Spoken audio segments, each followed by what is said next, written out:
Hey, what's up, guys? Local sushi chef Chase here. We hope you guys are well blessed and stressed. Myself and Cal are back with another episode. In fact, it's episode 8 of the Chill Out with Cal and JC podcast. We are outside in the nature, and today we've decided we're going to be touching on or speaking about, seeing that it is close to the Miss South Africa pageant. Now, we know there's a lot of controversy going on with regards to it, but I thought to myself, you know what? This modeling industry and models and catwalks and pageants and things, I have somebody in my presence that is my person that has played significant roles in the beauty and modeling industry. It's FHM, it's Cosmopolitan, it's DSTV, it's TV, newspapers, it's the whole shebang. How it started, we are going to find out. Cal, thank you for joining us today on the Cal and JC podcast, even though it is your podcast also. Thank you, that's sweet. Can you just, touch with us with regards to you being a model, where it started, what ignited it, and how you got to where you are? So, how it started, I was 10 years old and there was a beauty pageant at the junior school. So, of course, I entered. Yes. I entered with a flower gold dress. I was number 50, and my mom made these amazing and adorable locks of curls for me. Oh, sweet, man. And I had these baby doll shoes. And I recall my mom, she said she had to work. And every kid, you need your mama there. Yeah. You want your mom there, you need your support. And I remember, as I mentioned, I was number 50. I was standing on stage and everyone was shouting number 50, number 50. But I thought they shouting number 15, number 15. And I was doing this all the time. The judges must have thought there's something wrong with my neck because I kept on looking. Okay, who's number 15? Yeah. And I was in grade 5 at the time. Which is standard 3. Yes. Yeah. And not knowing that my mom was actually in the crowd, and she also thought, who are they shouting for? And she's like, oh my gosh, they shouting for my daughter. So it was a Catholic school. And eventually they said, the queen is number 50, little me. It was such a proud moment, I think more so for my mom. Yeah. Like this little girl that just blossomed in front of her eyes. But yeah. I was always into fashion. Yeah. I was always dressing up in my mom's clothes. Yeah. She'll take me up at the steps at our old house. Yeah. And I'd be dressed in the jeans and her makeup, her lipstick and her tops. Yeah. And I will dress the clothes up so fashionably that she wanted to share that with my granny. But I thought, like, am I doing something wrong here? But not knowing I'm this little fashionista. Yeah. And that is where it started. And I also announced my crown when my brother came home that day. And he came through the back door. I had a front door key and he had a back door key. And he opened up. And as I just couldn't wait, and the excitement was there, and I opened up the door. And I said, you are looking at the new Miss and me. He's like, oh. And he was like, and I had my crown on. It was just that proud moment I wanted to share with my friends and family, but it was more of a humbling experience. Yeah. I think with that, there was a lot of cattishness that came after that. Yeah. And that is also things that I needed to deal with. But I'm sure you'll ask me that question. Yeah, we'll touch on that in a bit, though. Yes. Listening to how everything started for you and how things progressed. If you could maybe just give us an idea, and the viewers and listeners an idea of what was the most memorable moments for you as a model. What are some of the most fondest memories that you remember being in the industry and being the person that you were?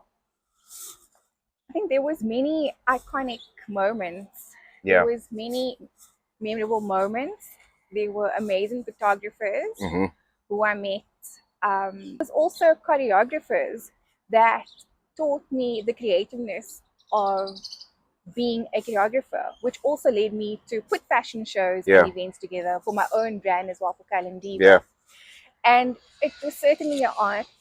You know, I'm a creative myself. Yeah. You know, I studied design. Yeah. And it was actually a skill that I learned Yeah. from a very young age. And I think that is why I was so good at it. So they taught me about this art and the self-expression because, you know, as a kid growing up, I had my own style and I expressed myself. And like I said, not knowing that I would grow into my passion. Yeah. So I'm not going to name drop, but as you mentioned, I worked with renowned photographers. I got to travel around and it was absolutely amazing. But I'm very happy as into where I am right now in my life. Okay. So with us touching on, you know, the fondest moments, the modeling industry, and being, you know, a hypothetical influencer at that time, because you always on camera, you're in the newspapers, you in magazines. How did the beauty industry influence your perception of how you see beauty, and also you as a woman, your self-worth, and got you to where you are now, as a woman that is now currently in the corporate world? So as I mentioned, my journey has been very transformative, but I needed something more fulfilling, you know, like even becoming a wife, Yeah. joining corporate, and not to say that I left my passion behind. Yeah. I didn't want my passion to become a job because Yeah. then it becomes, you know, a job. And sometimes, like I said, it's a cruel world, you know, being in that industry. Yeah. And I actually wanted it to remain my passion, and Yeah. that is why, you know, I'll do it on the side. Yeah. And I just needed a sense of stability. It is very unpredictable industry to be in, and I'm a stable person, hence being a wife, you know, Yeah. being in corporate, and that is just the path that I chose. In terms of beauty, internal and external beauty, it's always the internal for me because you're not defined by external. You know, your worth is not defined by the way that you look, it's your character that Yes. speaks volumes. And that time, it was all defined by your height. You couldn't be a ramp model because you needed to be a certain height. Yeah. You know, at one stage, I even considered stretching myself. Yes, but I How mean, were you gonna do that? Were you gonna like ask there your was dad and something mom that to clamp you and there's pull like you? a real thing where you can actually have yourself stretched, you know, Yeah. to become taller. Yeah. But fortunate for me, I was a photographic model, and I did some ramp as well. And for me, I had to focus not on external beauty, but internal beauty, my self worth and my Yeah. self love. And being a wife has just taught me more to step into my authentic self Yeah. rather than fit into the ideal world. Because everyone wants you to be something that you're not, or craft you into something. Yeah. You are your most authentic and real piece. Yeah. And for me, I'm a firm believer that your heart and your mind space needs to align. Okay. Okay. And when we try and understand, look, there's a dark side to the modeling industry and there's a good side to the modeling industry. I think inevitably, there should always be a balanced consideration. And I mean, at that time you were very young, you were still in school, in some of the years where you were working with modeling agencies, you were doing ramp, you were doing photo shoots. um, the challenges that you experience. Talk to us a bit about the challenges that you experience, particularly in your own community, you know, with the girls, at that time being on school, you know, with the girls. How did that go for you when people found out that, look, Cal is a model, she's contracted to agencies? How did that, you know, change you and also mold you as an individual? Sure. Like I said, it's a very competitive industry. I mean, I don't like saying, but I'm a very humble person. Yeah. I was very much a churchgoer and I believed in God. And, you know, I served the Lord from a very early age with Yeah. my family. And I wouldn't brag or boast about it. But somehow, Yeah. I'd say the paparazzi, the newspapers always followed me around. Yeah.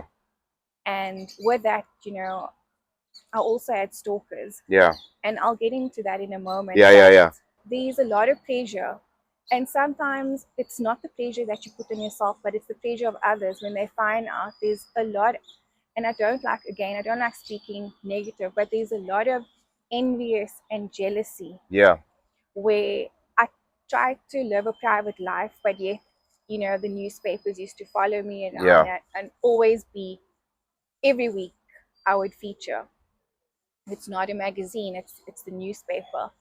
And by not by being quiet and not being boastful and remaining humble, and that is where girls started to try to compete with me and be, ugly towards me. Nasty. Yeah. Mm.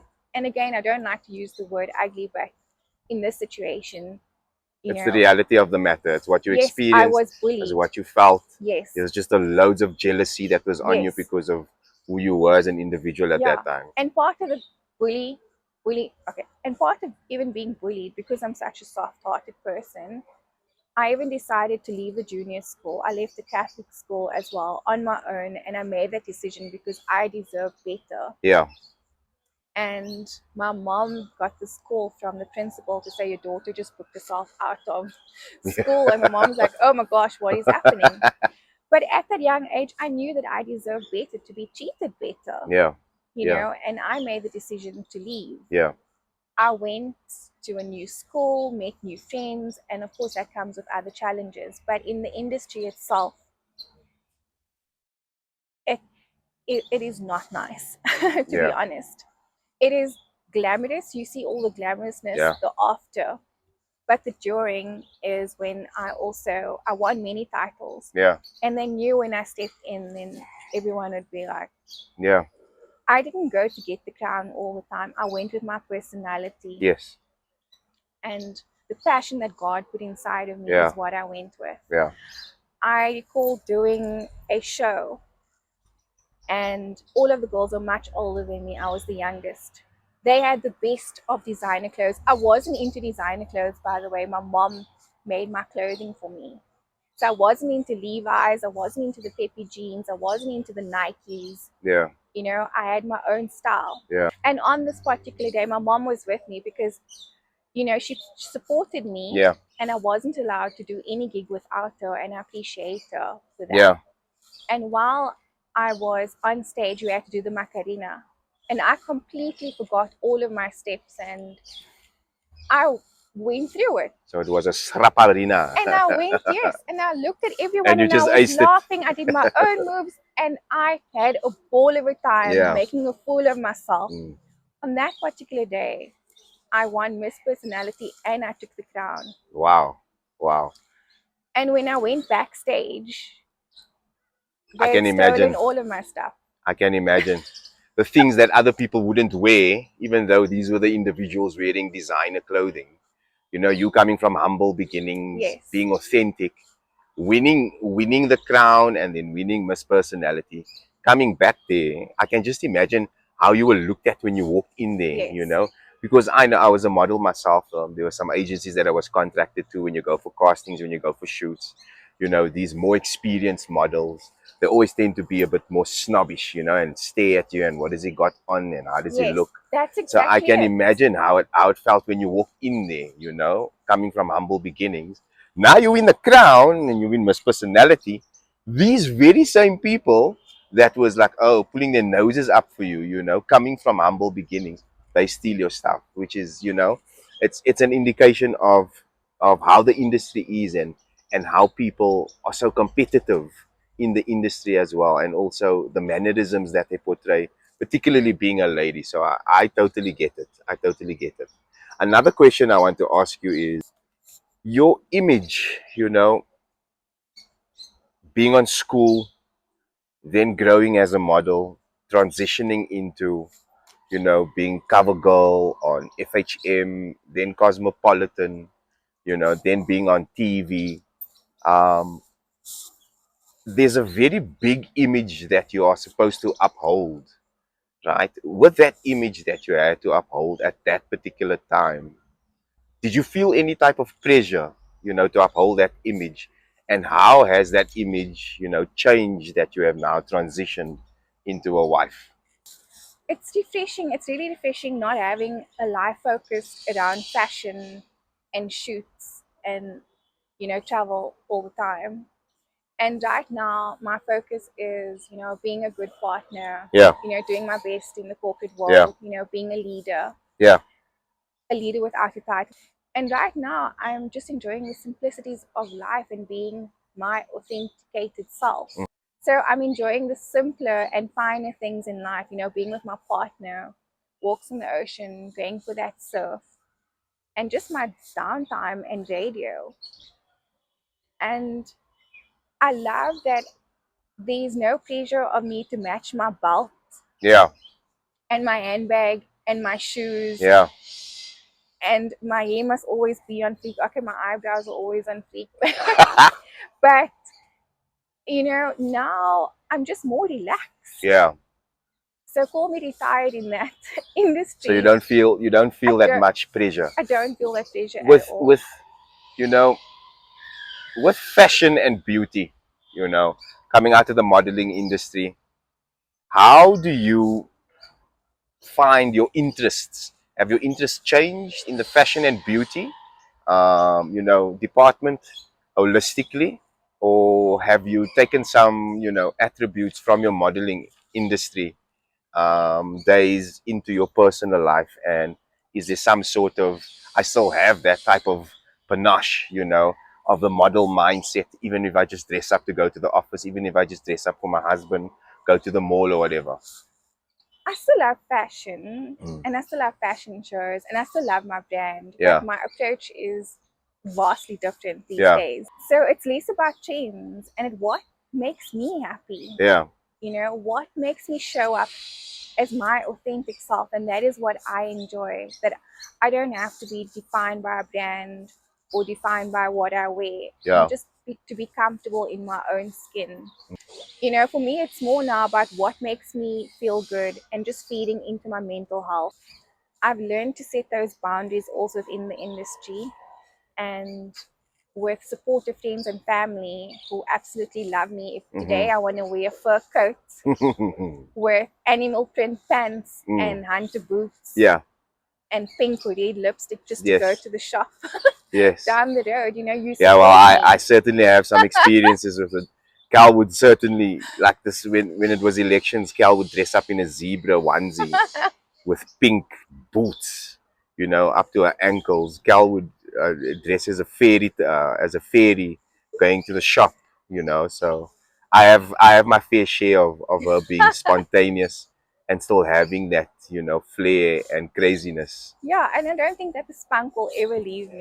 If you were to give to young women all over the world, in South Africa, in our community, if you were to give young women advice that is thinking of delving into the modeling industry, things have evolved since back then.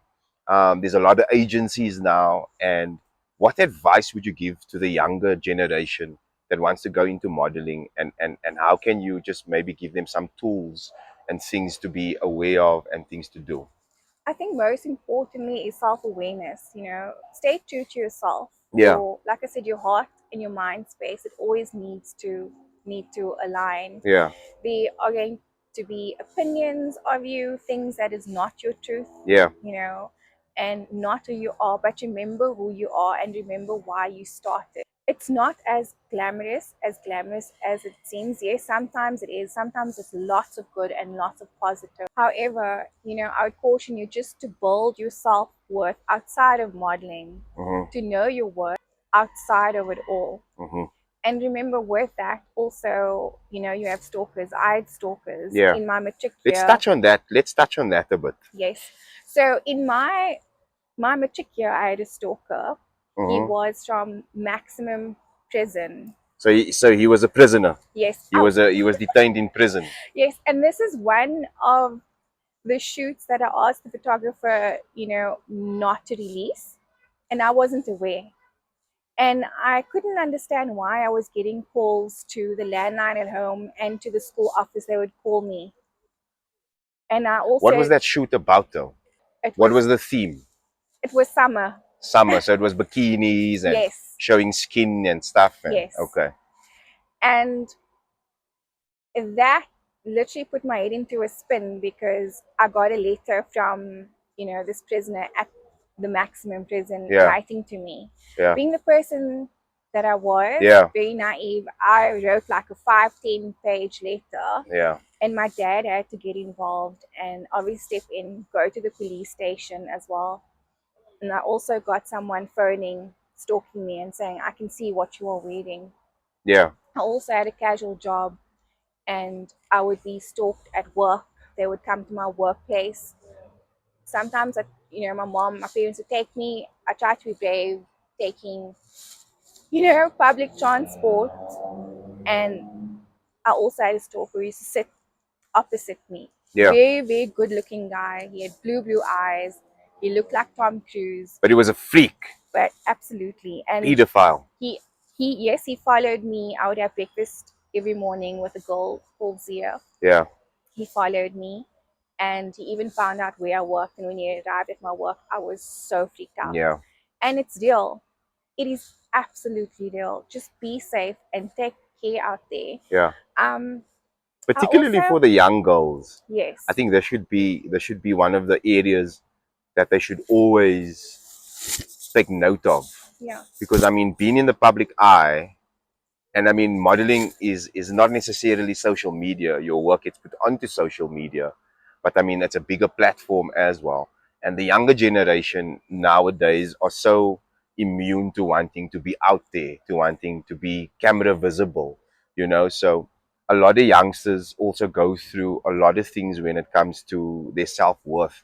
Modeling is a great way, to express who you are and to give you that ego boost as a person. But also, parents, please, when your kids go to these places and when your kids are out there, have 100%, visibility on what is happening.